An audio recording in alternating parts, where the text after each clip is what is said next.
I, 32F, have a daughter, 9 going on 10F, with my ex-husband, 36M. We divorced when she was 3. He then remarried with one of his co-workers, let's call her M. They also have a son together, 6M. My daughter's birthday is in 9 days. I reviewed with my daughter things for her birthday, like the theme, the cake. Here's the issue, when we were going through the guest list, she looked anxious. When I asked what's wrong, she told me that she did not want to invite M.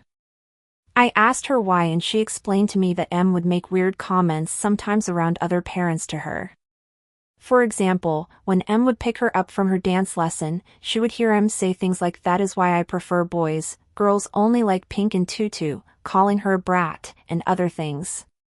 She also told me that every time her brother, M, an XHS kid, would do something to annoy her, like breaking her toys, calling her names, starting a fight, M would always defend her son and punish her every time and say boys will be boys or some crap like that.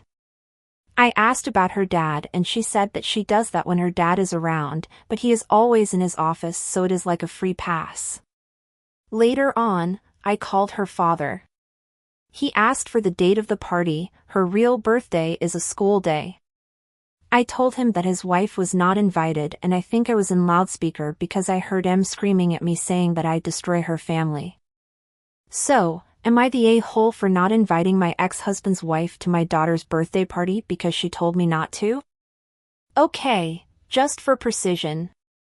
My daughter's half-sibling is 4 years younger than her. She was born in April, while he was born in March the next year after the divorce. He just turned 6. But it is true that we divorced because my ex-husband told me he was in love with M and wanted to confess. We have a 50-50 custody.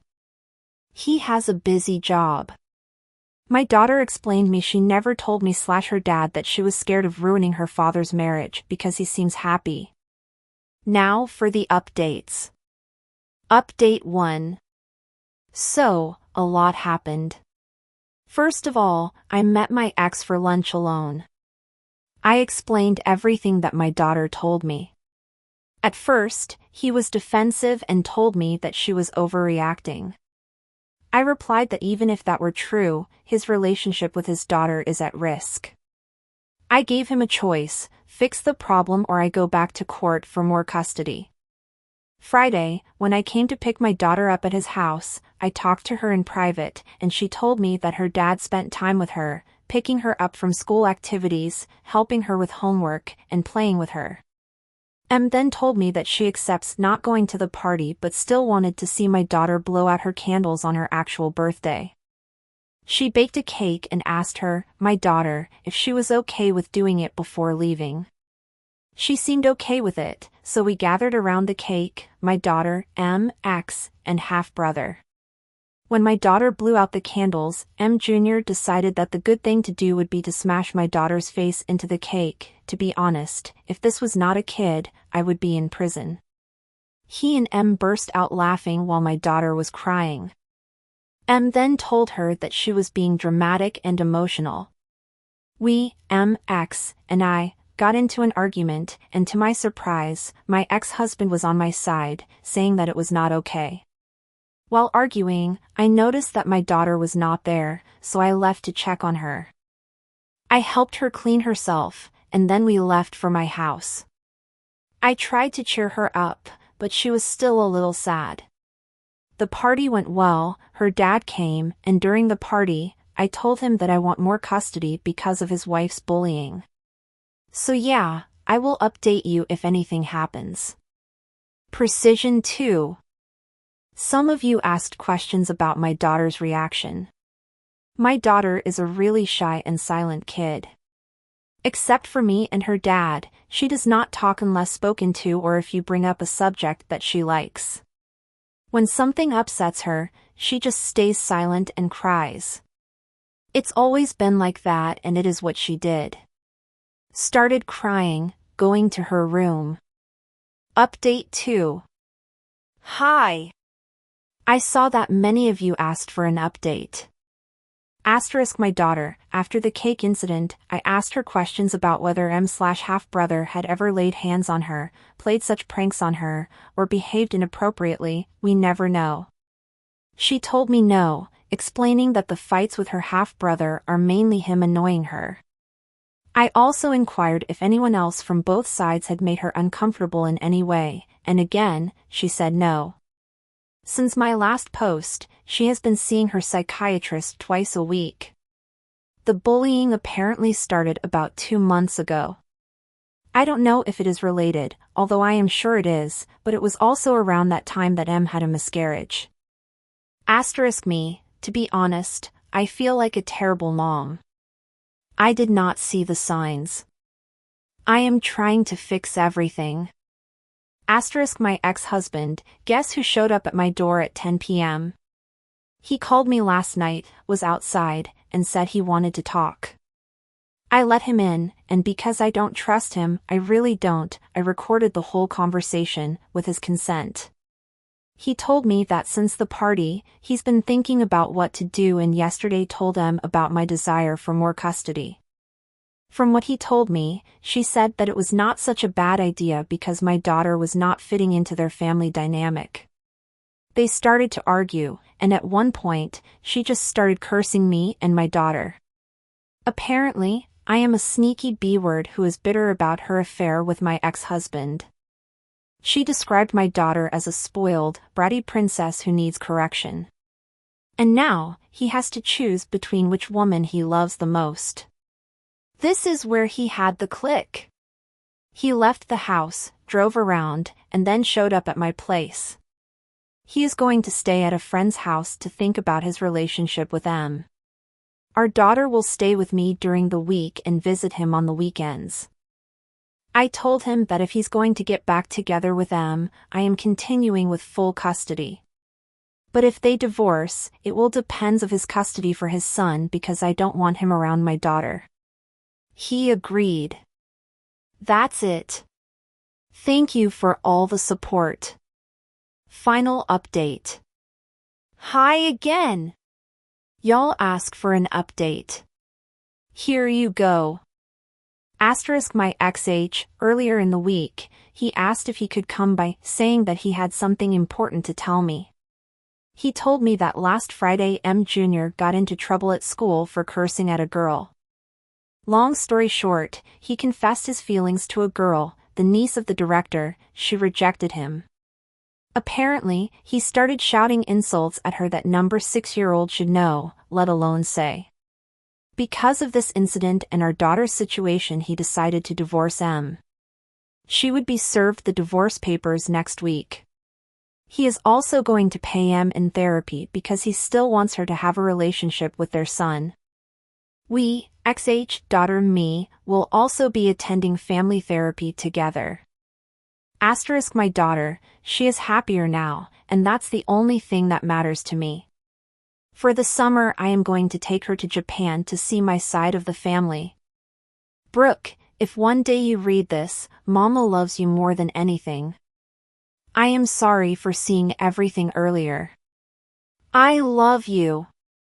Precision 3.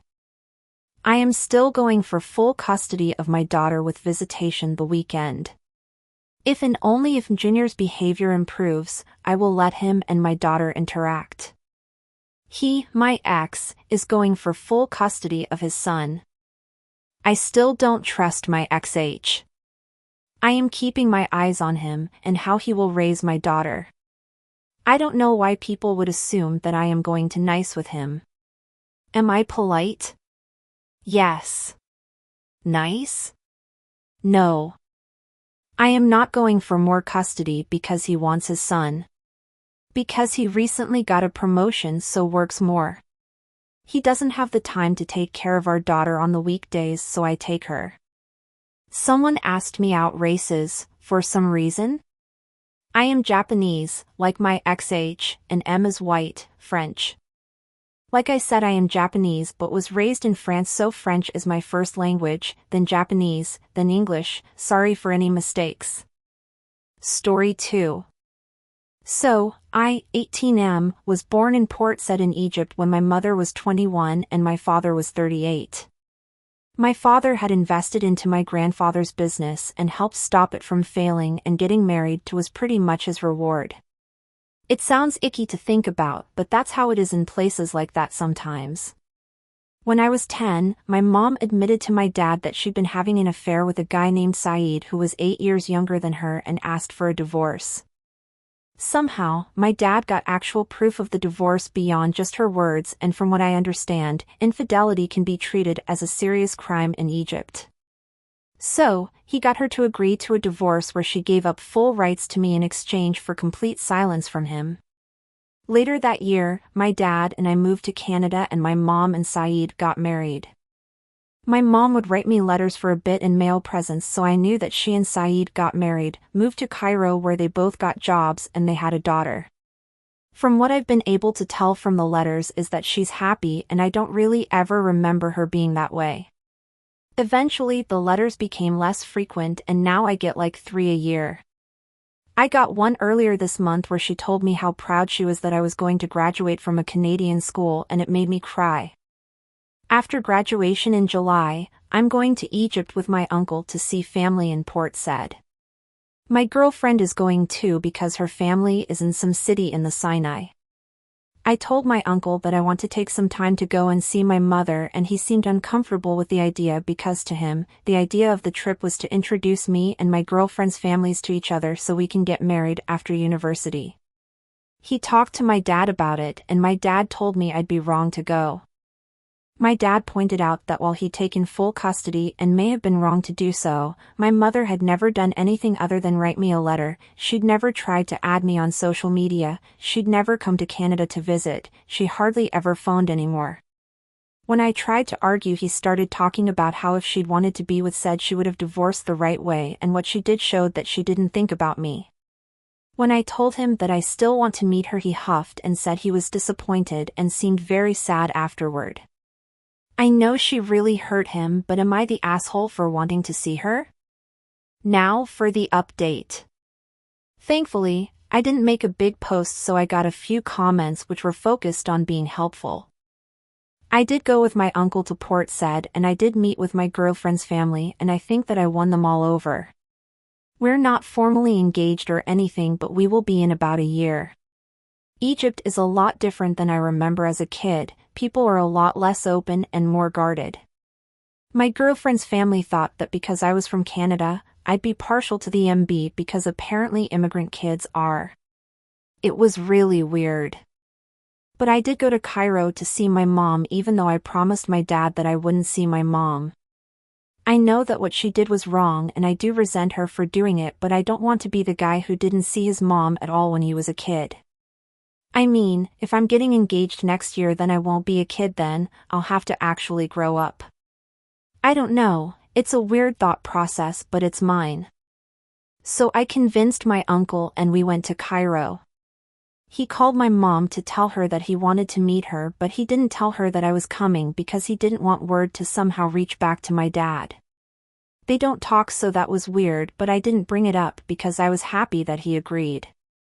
My mom works in finance for one of the biggest film studios for Cairo, so she took the day off when we went, but her husband was at work and her daughter was at school. She's doing some kind of summer classes or something. We went early morning so we could leave before they came back. It's weird because my mom isn't how I remember her exactly. She has short hair now and she looks really, really young. She wasn't wearing anything traditional. And weirdest of all is how tall she is. She was almost as tall as me and was taller than my uncle. I mean, obviously as a kid I thought she was tall, but we all do then, but she's legitimately like 6'1" or something. She let me and my uncle in when we went, but she didn't recognize me at first and it was awkward, so I didn't say anything, but then she suddenly did and she hugged me and broke down crying and kept saying thank you to my uncle, and she actually fell because it was like her legs couldn't hold her up and I had to. My uncle excused himself and said he was going to go meet with some friends in the city, and it was nice being alone, and when we were, I started crying too. And I think it was because she kept calling me by all the baby names she had for me in Arabic and saying things like "my heart is back." After we both calmed down, I asked her why she stopped writing, and she told me that she started hating herself for not being in my life and started believing that I hated her. That she doesn't have social media, so she couldn't find me online, and that email wasn't personal. She eventually tried something drastic, and her husband got her mental health help, which brought her to a good place, but it led to her writing a lot less. She was sad when I told her that I would be leaving when my uncle came back because we'd be going back to Canada in a few days, but she said it didn't matter because I was still her heart. She promised to write more again. She also said that she knew she couldn't come to Canada for my engagement and my marriage when it happens, but pretty much begged me to live stream them all, and that way my dad won't know. She barely told me anything about her because she kept making me tell her about things I've done, but she did tell me about her job and all the actors that she's met. It sucked when my uncle came back and I had to go, and we cried again, but I felt better about it, even though my uncle made me promise not to tell my dad. Since then, she has been writing to me a lot more, and we've been emailing as well. She actually sent me a video of her and a top actress in Egypt where she got the actress to say hi to me and my girlfriend. I don't know how many of you are going to read this giant thing that I wrote, but I am thankful for the few of you who helped me out and helped me make my mind. I guess I have felt a lot better since then because I know that my mom loves me. Story 3. My best friend and I have been friends for nearly 7 years. When we first met, she was struggling financially and lived paycheck to paycheck. At one point, her car broke down and she had no transportation to work, so I would let her borrow my car and never asked her for gas money or anything in return. At the time, I was financially secure and was happy to help her out. As the years went by, my financial situation changed, and just like her, I began living paycheck to paycheck. By this time, she had started dating a guy she met online who revealed to her a few months into dating that he was a millionaire. They married shortly after, and suffice to say she has not had to struggle since. There have been a few times I have asked to borrow money, which I have always paid back. It's usually not much, less than $25 or so each time, and she would always oblige with no problems until recently. The last couple times I asked to borrow money, she said she didn't have it, which I found odd. But then I asked to borrow $5 and she said the same thing, and I thought it was odd that she told me she didn't have $5 to spare. I know that ever since she got married, her brothers and a couple other friends have tried taking advantage of her newfound wealth by asking to borrow money they never paid back and having her bail them out of situations they put themselves in that have cost her a lot of money. I started to think that maybe I had forgotten to pay her back money I owed her at some point, so I reached out to her to ask if that was the case. When she told me that wasn't the case, as in, I had always paid her back, I told her I felt hurt because it felt like if I needed her help with something, I used the example if I ended up in jail, that I couldn't reach out to her for help because she couldn't even let me borrow $5. She replied and said that just like her brothers, I needed to learn how to budget my money better and that she can't be the one to bail everyone out. She said when she was struggling, she had to work multiple jobs and did what she had to do. I replied and said that it was not fair for her to lump me in with her brothers, as I have never done anything to take advantage of her, and I never would have said something like that to her when I let her borrow my car and any time she would ask me to borrow money when she was struggling. I told her I loved her but that I was ending the conversation, and she replied that this is why money and friends should never mixed. Since then, she has reached out and said, I didn't deserve that conversation last night, I hope you know that, to which I have not replied to and have no plans to. I am deeply hurt that she feels I was in the wrong, but I do not think I was the asshole here. I understand that I am not entitled to anyone's money, borrowed or not, but when she was in my shoes, I did everything I could to help her out. I could understand if I had asked to borrow a large amount of money, but I literally asked for $5. That's all for today. If you enjoy this story, please like the video and share your thoughts in the comment section down below. Thank you.